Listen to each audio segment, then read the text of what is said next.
아니 아주 드루블룸에 위백이 납제 캐나다 맞추다 다타인디 삽존디 안송원에 탄다 랍다 수수수기 겐다 칼이야 제디 다 개청 쇼직 시기열에 고틱 삽존 나노래. So among the many other leadership workshops that we hold, I think the ones that is being held now for the school captains is very important one, in fact. So I'm very glad to be part of this schedule of the students who are visiting Dharamsala. I'm glad that I'm here. Normally, we have to travel more than half a year, so most of the times we are not here. So I'm glad that we are here, and I think I have no choice other than to speak in English because my Hindi is not good enough. You don't speak Tibetan, so I'll have to speak in English.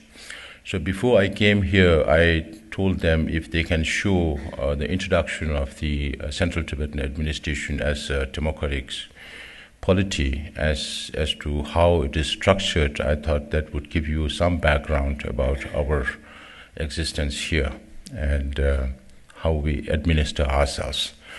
So if there are any questions regarding this, I'll be very happy to respond. One choice, of course, is for us to keep this interactive as much as possible. And if you want to start from questions, I'm very happy with that. You can shoot questions and I'll respond to the questions. And then the other option is I'll go through a brief introduction and then we go through question and answer sessions. So if that is what you agree. The reason why we showed the video presentation about the Tibetan democratic polity is because we are the only democracy in exile. And since we are a democracy in exile, we have our uniqueness or peculiarities as you will see it, because we are the only partyless democracy in this world. Amongst intellectuals, I was told, I have not read myself, I was told by a very learned Tibetan that Acharya Vinoba Bhaveji had written about partyless democracy, but there is no practicing partyless democracy in the world except the Tibetans here. So then again the question comes as to if it is partyless, how are we organized in terms of elections? So we are divided into provincial territories that were the hallmark of how Tibet was composed of in 3 different provinces inside Tibet. So each of these 3 provinces, Totu, Tome and Central Tibet, Uzang, elect 10 members each, irrespective of the number of electorate here in India, because of the proximity of border between Central Tibet and India from Ladakh to Arunachal Pradesh, which spans over more than 2,100 miles or 3,600 kilometers. It's natural that you have more people from Central Tibet, not the other regions. So irrespective of the number of electorate, we elect 10 members each from each of these 3 provinces. And then we have 4 main Buddhist traditions. Now there are more additions being asked to be included. So each of these 4 Tibetan Buddhist tradition and the pre-Buddhist tradition called the Pon, each of them elect 2 members. So we don't have territorial constituencies, but we do have regional constituencies and religious constituencies. So 30 plus 10, 40. And then now Tibetans are getting more dispersed around the world. So we have 2 representatives from Europe and Africa. Of course, there are very few Tibetans in Africa. We have two representatives from North America and South America. Very few Tibetans in South America. And 1 seat for Tibetans outside India, Nepal, Bhutan in the Asia-Australasia region. So right now we have 1 representative from Australia. So that makes it 45. And since we are partyless, then we don't have opposition or ruling parties. When I asked one of my friends who represented Europe at one time, he was telling me, here it's more like every single individual is a political party. Because unless you surrender your conscience to somebody else, you have the freedom to apply your mind and your conscience based on the issues that come up in the house. But then I think humans are social animals, so somehow you build blocks or groupings within the parliament, and it's quite natural. And I think we all should accept that it's not just in democracy, but as our being, we are prone to have different opinions. Not everybody's opinion is same. Just as out of these 8 billion people in this world, you won't find one single person who represents exactly like the professor here.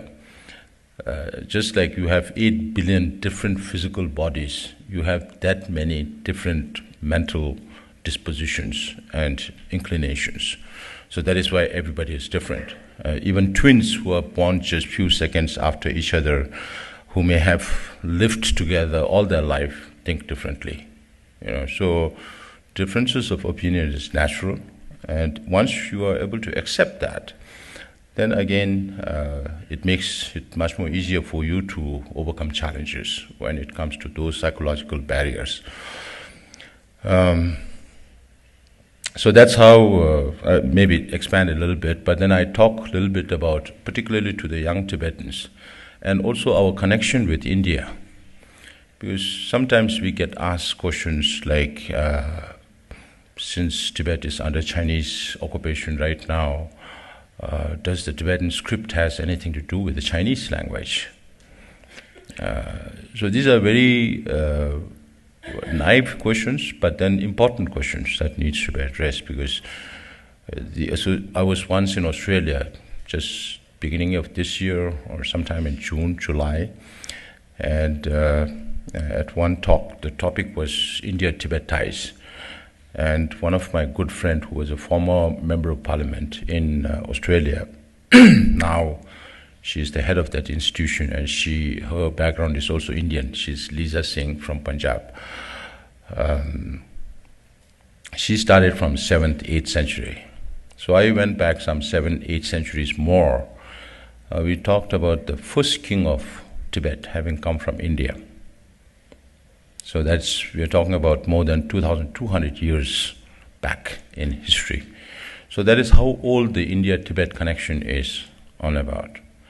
And if you read history, you hear no mention about India having waged war against the Tibetans, or Tibetans having waged war against India, also because of the natural barriers like the Himalayan mountain ranges. It used to be a strong barrier at that time. So then also the Tibetan script comes from India in 7th century, most probably from Kashmir, because 7th century Kashmir was a hotspot for intellectualism, where Hinduism, Buddhism, and Islam, many scholars come together in Kashmir. And it's derived from the Brahmi and Gupta script. So Tibetan script, if we recite Tibetan script now, the consonants, the 30 consonants, ka, ka, ka, nga, cha, cha, cha, nya, ta, ta, ta, na, pa, pa, pa, ma, it's very similar to Hindi. You have one more addition, ka, ka, ka, ga, nga. And Tibetan vowels are very simple, just 4, I, U, A, O. And Hindi is much more, a, I, U, U, I, a, so many vowels. I forgot. I studied Hindi only up to class 8.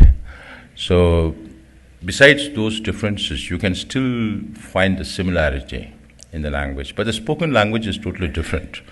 Then Tibetans developed its own language of families of languages. So today, in Tibet, you find 76 different families of languages in Tibet, and 305 spoken languages, language. So that is how Tibetan is one amongst the 15 oldest languages in this world, with more than 1,000 years of history. So it's It's comparable to one language in Amazonia, another language in Papua New Guinea, and Tibet is the only third language. When you use the language, you have to apply your mind. And that's very unique to only these three languages in this world. So even though most of the languages came from Sanskrit or, Latin roots. So we have a very, very rich language.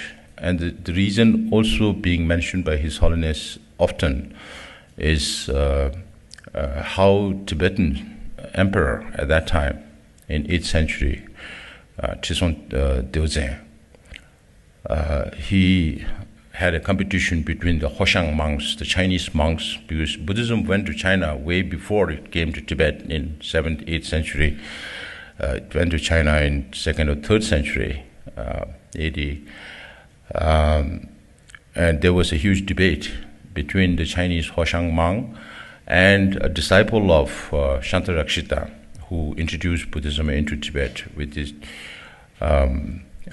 help of Padmasambhava.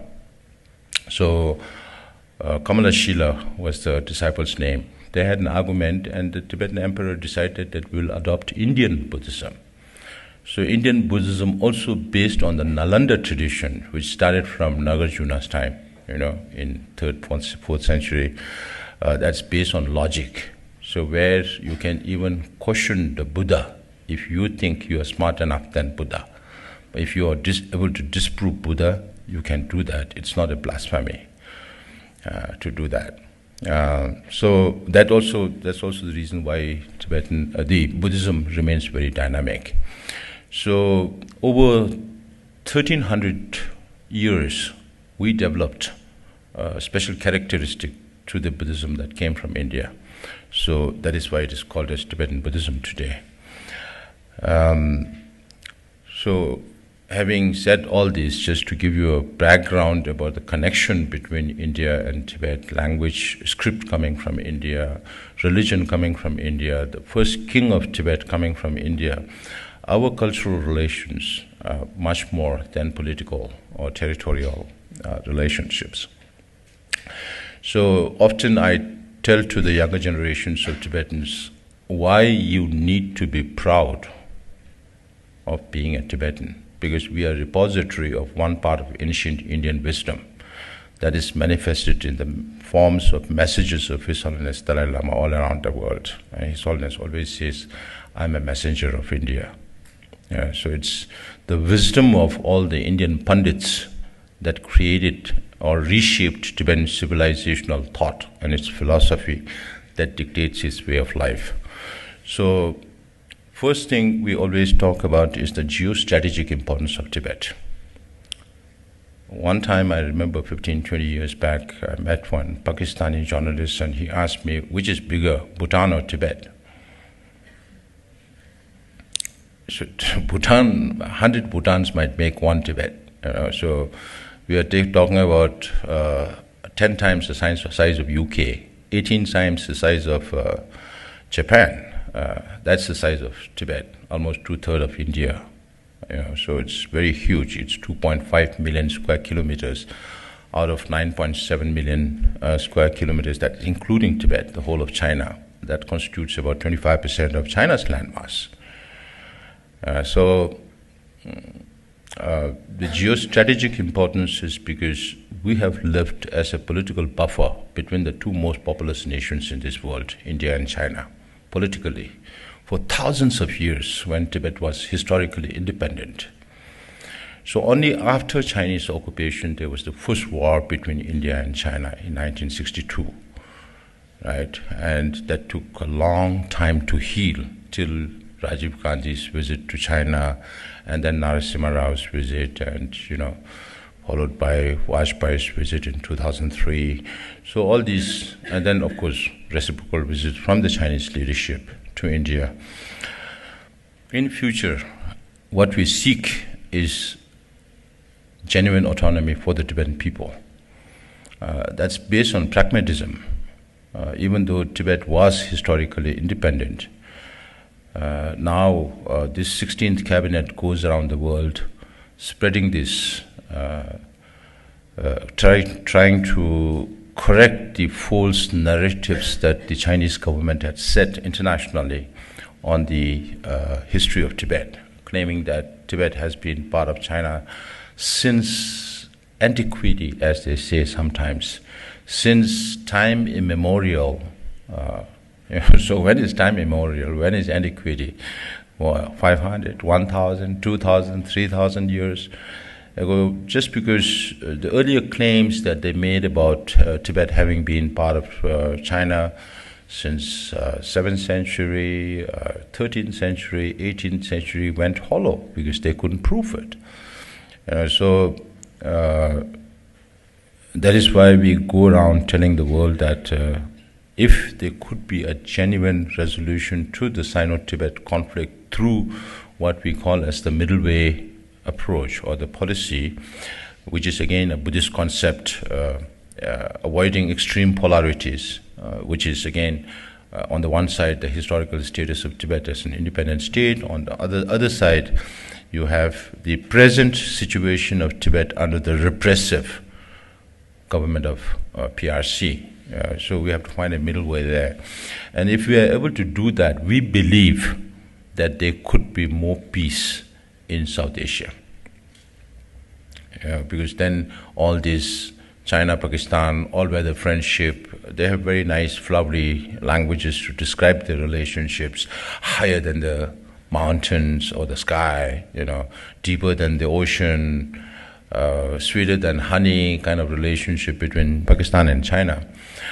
Need not be there, because if there is more trust between China and India, then all these politicking in South Asia need not happen. What Pakistani people obviously need is more economic opportunities, better education, more development, not missiles and nuclear technology to kill people. So in a strategic way, China is creating its deterrence or forces against. That has been China's policy for a very long time, to restrict India's foreign policy to Jammu Kashmir and Pakistan.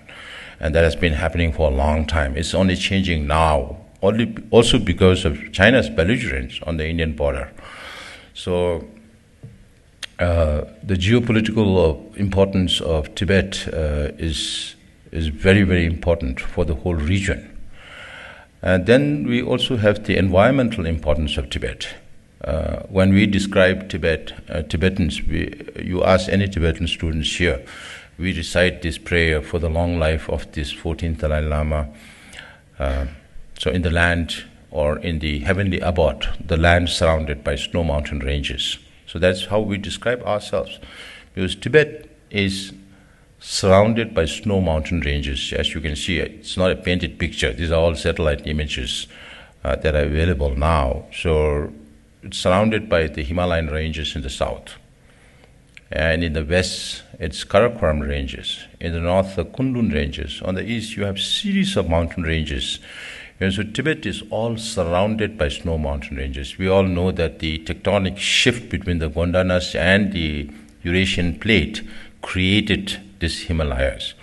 And environmental or geological scientists even today said that Himalaya is growing by 10 millimeter every year because the shifts are still happening. That's also a reason because the whole Himalayan plateau is a seismic zone. You hear, or just recently there was earthquake in China-Tibet border.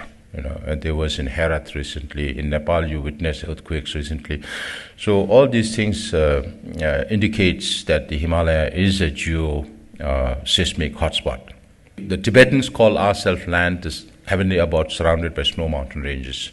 Then the Westerners started coming into Tibet only from the late 16th century, and they called Tibet the roof of the world. Now, why is Tibet called the roof of the world? Because of its altitude. The average altitude of Tibet is about 12,000 feet above sea level. Yeah. So when I always give this analogy of me when I was in Japan, I was talking to students and I asked them, which is the highest mountain in your country? And that's at Mount Fuji. And how high? 3,700, 3,800 meters. That's equivalent to about 12,000 feet above sea level. And I told them that is like base camp in Tibet. You start climbing from there, you know. So just to give them an imaginary view of how high Tibet is. And here you can see on the satellite map, when the pictures are taken from the Indian Ocean, from Kanyakumari, you can see how high Tibet is. You know, it's not a drawing. So that's why Tibet is called the roof of the world. And then today, Chinese environmental scientists call Tibet the third pole. Why? Apart from North Pole and South Pole, Tibet has the largest amount of glaciers and permafrost that feeds all these major rivers in Asia. And now if we go down to the last map with the rivers,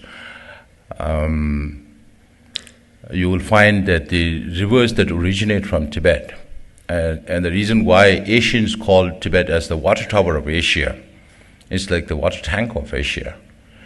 So if you see from the east, you have the Yalu and the Yangtze that flows into China. And Yalu is the cradle of Chinese civilization. And that river originates from Tibet, from my father's country, in that part of the world. And then if it is not for the Yalu and the Yangtze, the Yalu that flows in the north of China and Yangtze that flows to the south of China, China will not be in a position to support its 1.4 billion people. You know, these are lifelines of China. That's also obvious reason why Chinese government should be more careful about Tibet's ecology and environment, because it does not concern only Tibetans. It concerns the future livelihood of millions of Chinese on the mainland. Then you have rivers that goes down, the Mekong. Mekong originates from Tibet, and it flows into Burma, Laos, Cambodia, Thailand, and Vietnam, into 5 different countries in Southeast Asia. Then you have 2 more rivers like Irrawaddy and Salween that flows into Burma. You have the Brahmaputra that flows from Tibet and then takes a U-turn. If you can notice that, the Brahmaputra takes a U-turn to come into India through Arunachal Pradesh. That flows into Bangladesh. Now the news that we are getting from inside Tibet is that China is building a mega dam at this place called the Great Band. In Tibetan it's called Pema, just north of Arunachal Pradesh, eastern Arunachal Pradesh. They are building a mega dam that's twice the size of Three Gorges, which is the biggest dam in the world. And this mega dam, the new mega dam, is supposed to produce 3 times the hydroelectricity than the Three Gorges. Now you can imagine for that size of a dam how much water needs to be stored upstream, which will again inundate so much area, which will destroy a lot of flora and fauna that are unique to the Tibetan biodiversity there. Yeah. And as I mentioned before also, if something happens to the size of that kind of a dam, what will happen to people downstream? They will be washed away completely. Not maybe so much in Arunachal Pradesh, except for the villages that live on the banks of Brahmaputra. Because last time, early this year or end of last year, we were in Arunachal Pradesh, and Arunachal Chief Minister Pema Khandula was very kind enough to send us helicopter to travel from Meo to Tuting. And the whole route or the route of that helicopter was over the Brahmaputra. And when we were watching from the helicopter, you can see that the river that's coming from out of Tibet is very, very murky. And all the tributaries that are joining the main Brahmaputra are pristine clear. And that was also not part of the year when it's raining, because the river was not in spate. So when I asked the locals, they said it has been happening since 2018. It's not just recently. So that means a lot of work is going on inside Tibet that are not visible to us right now. And this could be very, very catastrophic. And then you have smaller rivers like Karnali going into Nepal. And then you have the Indus and the Jhelum that originates from Tibet, goes through India into Pakistan, and Indus River is the cradle of Indus Valley civilization. Again, another one of the oldest civilizations in this world. So that is how important Tibet's environment is. If you talk more in detail, you can still talk about the jet streams that flows over the Tibetan plateau and the El Nino impact on the Pacific decides the hot places in India, for example, just one example, as to where the hot areas would be for the next year. And then the depression sets in, and that brings in all the clouds, and then the rains are created. So it's going to impact in more rainfall in the subcontinent. So even climatic conditions on Tibet has its influence on the monsoons, not only in the south, but also in the north, in Mongolia and other areas. And just last 2 months back, I was in Brazil, and I was telling the Brazilians that the impact of the Amazon over the Tibetan plateau also can be seen through scientific research that people have done very diligently. So they have done some very interesting studies watching over the climatic conditions of the whole world, and more particularly from the Amazon over the African to the Middle East to the Asian subcontinent. And they found that when there is more rainfall in the Amazon, there is less snow in Tibet. And when there is less rainfall in the Amazon, which is the lung of the world, then there is more snow in Tibet.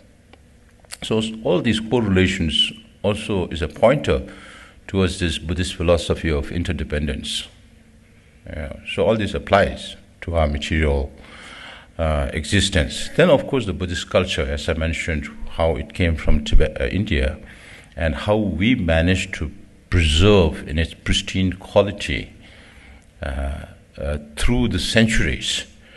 And that is manifested in the messages of His Holiness Dalai Lama and the other Buddhist leaders that represents the Tibetan Buddhist community all around the world. And that has the potential to spread more peace and compassion and non-violence in this world. So that's why these days when I travel around the world, I keep reminding the world that there is not enough focus on non-violence. Too much focus on violence, whether it's Gaza, Israel, or Ukraine, Russia, or Sudan, or so much violence happening. And then when there's too much focus from the media and the political leaders, wherever there are violence, then that prompts more people to take up violence because they seem to, or seemingly realize that only violence gets attention. So that's why there needs to be more support for non-violent movements. And now we keep telling governments that if you keep repeating this statement that Tibet is part of PRC, you're going against international law. Because whether it happened to Tibet 70 years ago or it's happening to Ukraine today, is the same international law since the formation of United Nations in 1945. The law has not changed. Only the response of the international community has changed depending on which geographical area things are happening. Right? And the second thing we tell them is that if you keep, on the one hand, you keep repeating the statement that Tibet is part of PRC, and then on the other hand, maybe to appease His Holiness or the Tibetan people, say that you support negotiations between the representative of His Holiness Dalai Lama and the Chinese leadership. And we tell them these two don't go together, these two contradict each other. Because if there is no recognition to the historical status of Tibet as an independent state, then where is the ground for China to come and talk to us? So when you keep repeating this statement that Tibet is part of PRC, you are removing the very ground or the leverage for the middle way that we are seeking. And the third thing we tell them is, why is China not asking every other government to say that Mongolia is part of China, or Manchuria is part of China, or East Turkestan is part of China? Why only Tibet? Amongst all the nationalities that they have controlled or occupied. That's because the Chinese government knows that they have no legitimacy of their rule over Tibet. That's why they are trying to seek that legitimacy from the international community by asking or coercing the international community to say that Tibet is part of PRC. Very simple logic. So, of course, if the Chinese leadership has the common sense, that's why I keep joking with our friends outside that if you have a good brain hospital for surgery, then we'll bring these Chinese leaders one by one, do surgery, put common sense in their mind, and then send them back to China. Because it's one of the most easiest problems to be resolved, because we have addressed their main concern of sovereignty. And His Holiness is a Buddhist monk. He will never ever take up violence. And one reason why the Tibetans inside Tibet have not taken up violence is because His Holiness has desisted them from taking up violence. Even going to the point of saying that if you take up violence, I will no more be responsible for the Tibetan cause. So India is a good friend, very, very kind to the Tibetans on humanitarian assistance.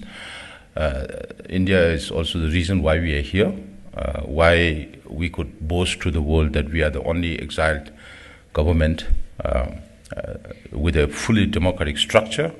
Everybody is looking up to the Tibetans. And it's not only because of the help of Indian government, but also because of the leadership of His Holiness Dalai Lama. Because His Holiness has always been a true democrat, even when he was very young, even at the age of 17, 18, just 2 years after he took over, he wanted to introduce democratic reforms inside Tibet. But Chinese were already inside Tibet. So, and His Holiness is a true missionary or visionary also, because he thinks very long term. So earlier, when their grandparents or my parents, when they came, we thought that we wouldn't have to live in exile for so long, 64 long years. Even the 13th Dalai Lama came into exile in India in 1910 and returned back in 2 years, when we removed every single Chinese out of Tibet. And the remnants of the Chinese that were there were not sent back to Tibet through the eastern border, but through India. That's why you find Chinese in Calcutta and Kalimpong, Darjeeling area. But more Chinese were removed from these two areas after 1962 war. So you still have Chinese in Calcutta who majorly were those descendants of those who were sent back from Tibet in 1912. So we never thought that we would have to live in exile for so long. Of course, we have our challenges. When I speak very long. So let me stop here and respond to questions, if anything that you